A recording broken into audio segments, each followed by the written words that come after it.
Okay, so to begin with, you're going to get a canvas board, as you see here. It simply helps the clay not stick to the surface that you're working at, a little easier for cleanup. Towards the end of the class, when you do clean up, you would just go over to the dry clay bin and just wipe this down into there to get rid of any debris.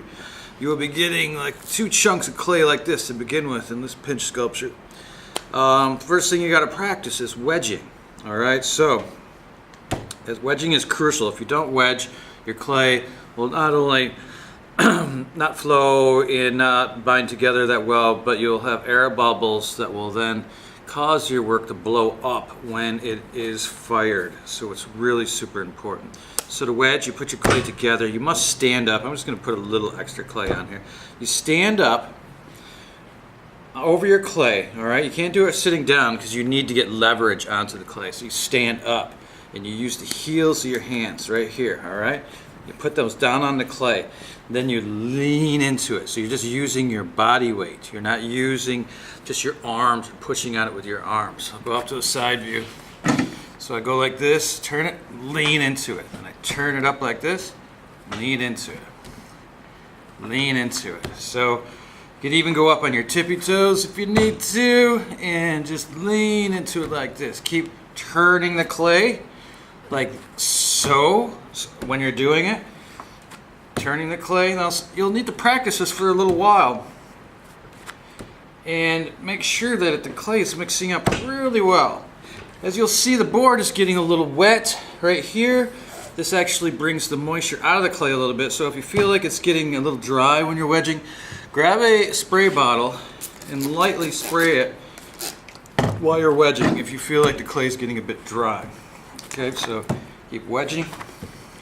So practice wedging. Form, make sure you're standing up. Use the heels of your hands. Okay. Practice this for as long as it takes to get a nice consistency throughout your clay body. Once you think you've got it pretty well, go ahead, and what I'd like you to do is get a nice kind of a vertical form. Like, let's think of like a tower or something like that. Pull the clay together. All right.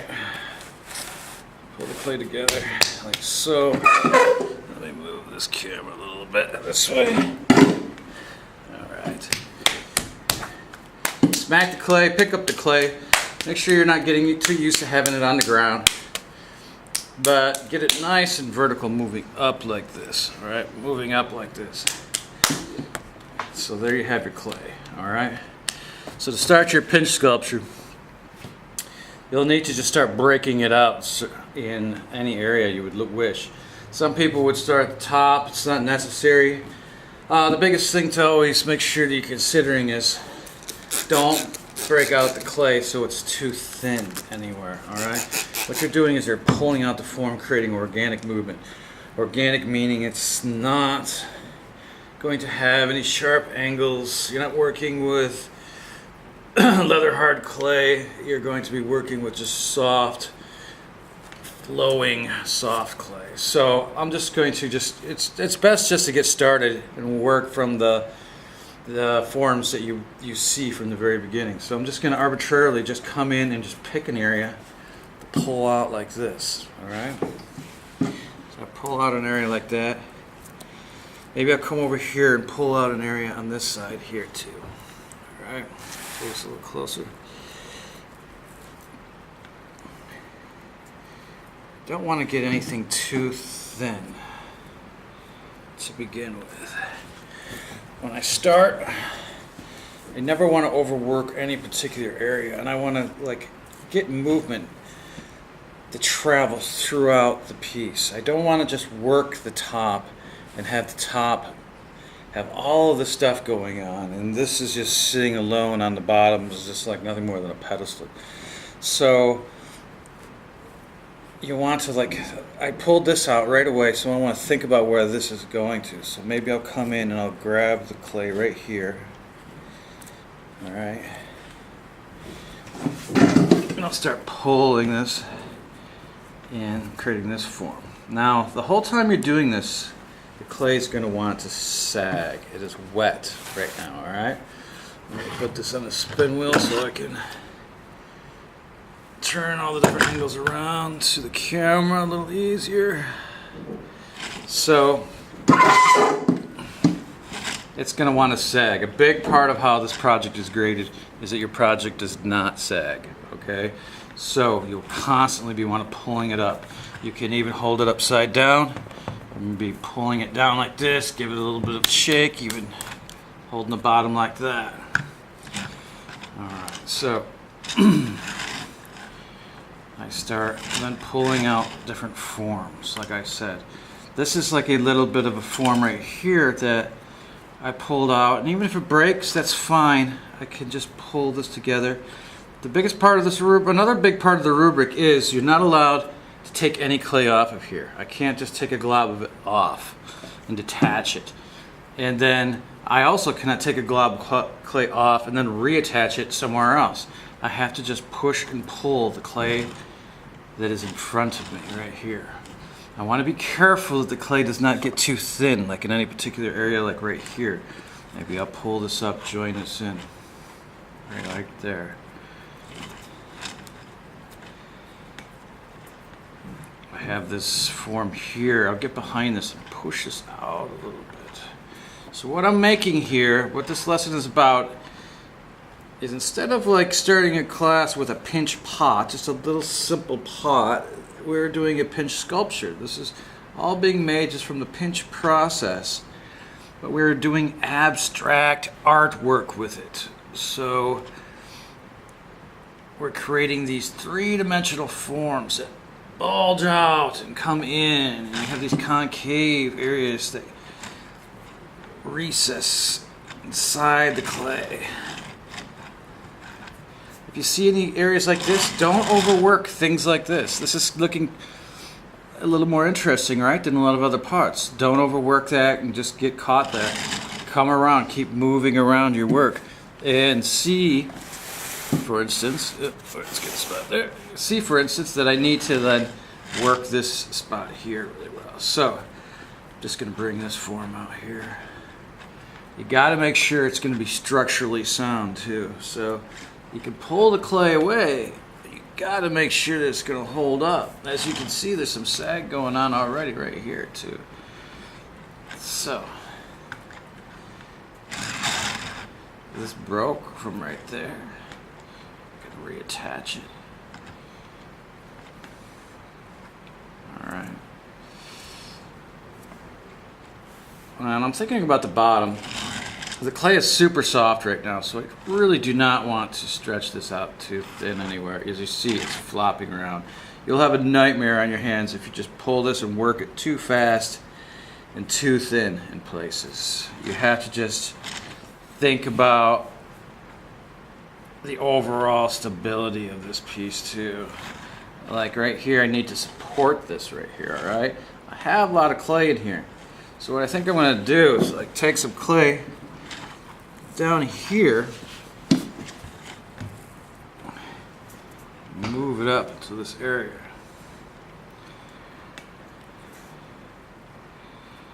So this project, you can make anything you want. You just have to experiment and have fun with it. If it falls apart on you, I'm expecting this project to fall apart on everybody at least a couple of different times. And when it does, that is totally expected because you have to let your projects fall apart. You have to learn from your failure in ceramics. Ceramics is a very tough course. When you first begin with it, you get a lot of different things happening with clay, cracking and breaking. Maybe it explodes, things like that. You can, instead of having that making you shut down and completely turning you off to the medium, you got to just think about the reasons why and you learn from it. And pretty soon those things aren't happening as much or at all. So you just can't get discouraged from those kinds of things. So just wedge it back up if it starts falling apart at this point. You probably have never done this before. I imagine you haven't done this before. So when it starts falling apart, you pulled the clay way too far apart, just go ahead and re-wedge it. Wedge it all back up again. All right. Keep pulling this up. Keep pulling this up. See how it's sagging. I want to keep pulling it. So just think about subtleties. If I can't do much with the work after I initially pull it out because the clay's really wet, I gotta let it dry a little bit. Just make sure you don't put any water on it at that point.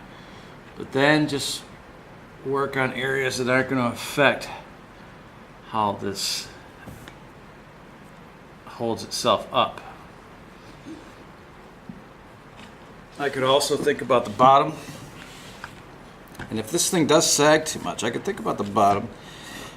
Hold it upside down like this, help it so it doesn't sag, all right? And I could work on it like this for a while. Work on it upside down. That way it's not going to sag, it's not going to fall on itself while you're working. Maybe I want to do something a little different with the bottom. It might rip a little bit like it just did there, but that's okay. Because you work with things that happen in clay like that. You just don't get too stuck in to where you think it was supposed to go.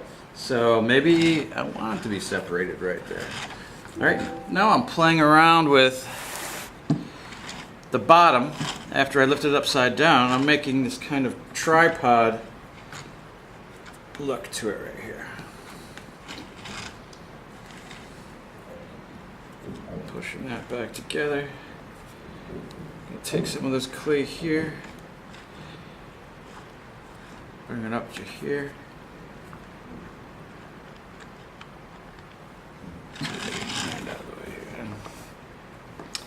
So,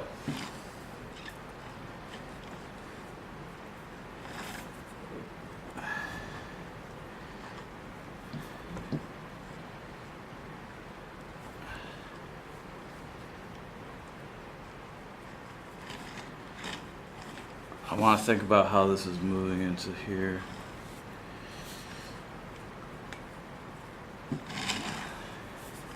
I want to think about how this might be coming up into this part right over here. All the while, make sure that you're thinking about craftsmanship, how clean it is. You gotta make sure that it's not gonna end up falling apart in the end. So it's still sagging tons, all right? So you wanna keep pulling it up. Keep thinking about how, you see this one sags a lot right here. I pull it up, try to re-initialize how that's like coming into there. All right.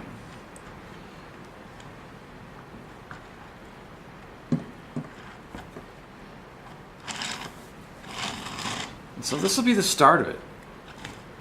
Once it dries a little bit more, I would not add a bit of water to this because you want this to strengthen up.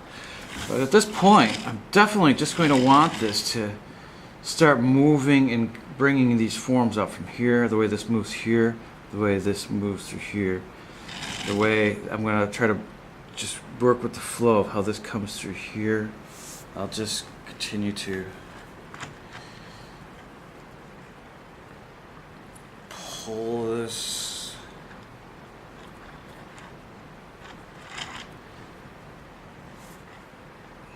that, readjusting it all the time.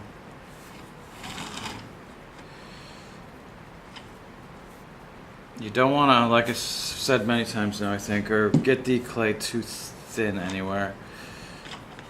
This is as thin, this is absolutely the thinnest you'd want it anywhere, or else it's going to just end up falling apart on itself. Feel free, you know, when you're working on this, don't be scared of your work. I mean, even if it will rip again, it's okay. But go ahead and hold it back upside down again, you know, or can you get this on? Hold it back upside down. Let it fall that way a little bit more, you know? Let it fall down. So then you could let the gravity do the work for you. And I could work on the bottom here a little bit. Okay, put it back on here.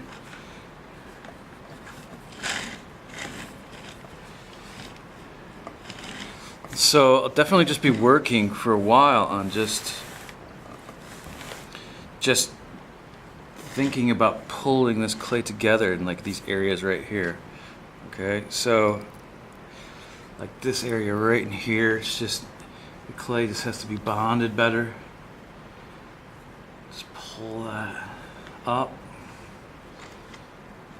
connecting it, smoothing it together. Work on this for a while, thinking about these forms. I just did this really quick, and it had some difficulties in the materials doing it that quick because I pulled it out very quick, so it's soft, wet, and it wanted to fall down on itself. So I spent a lot of my time just trying to strengthen up the supports. This is like an engineering challenge as well. Strengthening up the supports of how it holds, constantly correcting the gesture. That's a huge thing. How this thing moves, the gesture. That cannot slump. Part of the grading is it does not slump down. You have to let it look like it's reaching towards the ceiling. Reaching up. That's how it's graded. Reaching up. So, think about how it's reaching up. Smooth and just strengthen the clay. You'll be doing this for a while. So you start over, do different designs. I would not even get stuck on the first thing that I try. Like this, I would have wedged so I could think about it again. I can think now about forms and side forms here a little bit. So you got this little wrinkle right here. After you get going a little while and I get a lot of these edges cleaned up really well, I go in and I start pinching. This is the pinch sculpture, remember? And I start pinching other designs and movement into the clay like you see here. This coming out like this, maybe this. Making sure this is smooth here. Coming like that. Maybe I want this to be a little more moved. I don't want to get this too thin.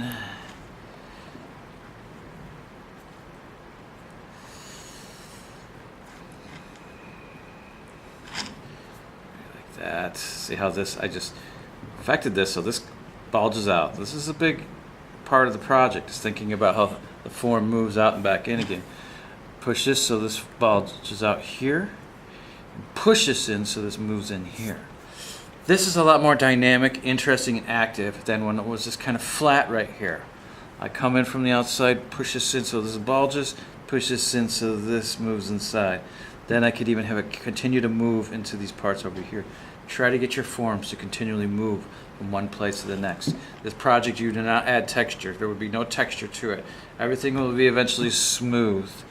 All the surfaces. I want you to think about craftsmanship a lot. You can see this is slumping right now, so what you want to make sure you do is continue to pull this up, okay? Pull this up. Pull it up. So, all right, like this. You gotta keep an eye on it. Hold it upside down if you need to. Let it fall that way and let the gravity, but it's huge. In the rubric, the bottom is not supposed to be wider than the top, okay? So keep pulling it up and then working your forms like I did right here. Think about keeping your bottom strong enough to hold everything. You gotta keep it thick enough in the end so that you also, because when this dries to be leather hard means it dries only so much as it doesn't flex anymore like this. But it's not completely dry either. Is later we're going to use tools to carve it and carve detailed forms into the larger forms that you created at this initial stage. So that's another reason you want to make sure that you don't get it too thin. Also, getting it too thin will make it fall in on itself. But you also want to leave thickness for carving with tools later. Okay.